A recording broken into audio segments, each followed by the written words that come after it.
Para relawan mencium bau tak sedap, pencarian pendaki hilang fokus ke pos 2 dan 3.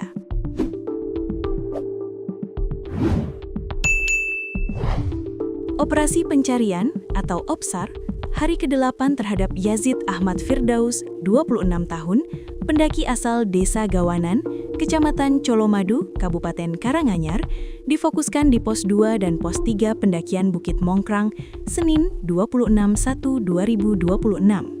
Pemusatan pencarian dilakukan setelah tim SAR mencium bau tak sedap yang diduga berasal dari survivor di lokasi tersebut. Koordinator OPSAR Basarnas Solo, Tri Puji Sugiarto, mengatakan bau anyir dan menyengat itu terdeteksi saat operasi pencarian sehari sebelumnya dan kini dijadikan acuan utama penyisiran.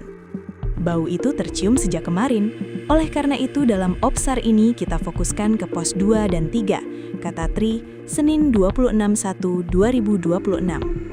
Dalam pencarian hari ini, ratusan personel SAR gabungan kembali diterjunkan untuk memperkuat penyisiran di jalur yang dinilai krusial tersebut. Tim dibagi ke dalam sejumlah Search and Rescue Unit atau SRU untuk menyisir area secara lebih terukur. Tri menyebutkan total personel yang dilibatkan mencapai ratusan orang dengan pembagian tugas yang telah disesuaikan dengan medan dan jarak tempuh antar pos.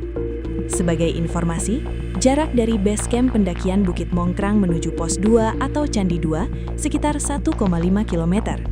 Sementara jarak dari pos Candi 2 menuju pos 3 Tapak Nogo sekitar 800 meter, sehingga total jarak dari base camp ke pos 3 mencapai kurang lebih 2,3 km. Jumlah personel yang digerakkan hari ini sekira 256 orang yang terdiri relawan SAR gabungan dan dibagi 12 SRU, pungkas dia. Dalam pencarian kali ini, pihak keluarga Yazid Ahmad Firdaus turun dalam OPSAR tersebut. Mereka mencari di titik lokasi adanya bau yang diduga dari survivor. Koordinator OPSAR Basarnas Solo, Tri Puji Sugiarto membenarkan kabar tersebut.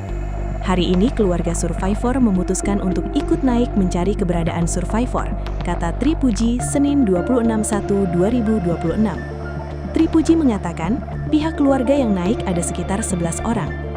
Keluarga survivor yang ikut naik mulai dari ayah, ibu, saudara kandung hingga paman survivor.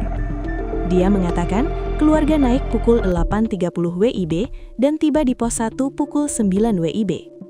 Ada 11 anggota keluarga yang naik. Mereka naik dengan pengawalan 3 orang dari kami dan saat ini pihak keluarga masih dalam perjalanan, kata dia.